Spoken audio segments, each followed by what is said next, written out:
ត់ពូថៅសោកផងណាបងកំសត់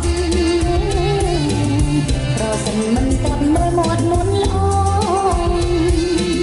ខ្ញុំចាំបាយមិនមែនធុំបាយយ៉ាងព្រះគុណបានត្រាំងពោធិសត្វផង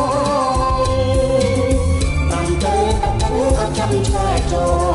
លសុំលើទៅផងបានជូនដងតាយើងពោធិចេសណ្ដាយយ៉ាងអត់អើយបងទៅជូនតងបងសួងសច្ចាបារាំងតាំងតោបាំងទីវិការអញ្ជើញពិសាមិនសោយា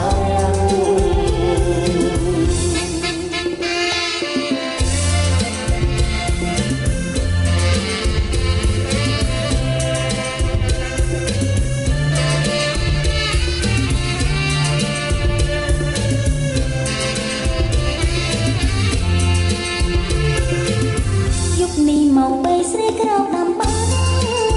យមកបួនឆោមឆាយទៅបបាយបិណ្ឌដួបាយដំណាប់តែទៅដាំចិនទុំស្រងស្រេចកាន់សំដៅទៅបងជួយពូតូនណាស្ងួនវិស័យអំណាចកាត់ឲ្យស្រីចេះដាំសត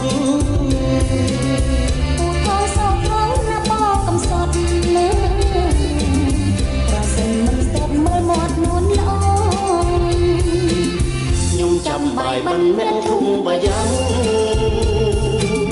ព្រះពិនបានត្រាំងពោធិសត្វផងតាមទៅតាកាំងអត់ចាំឆ្លើយចោល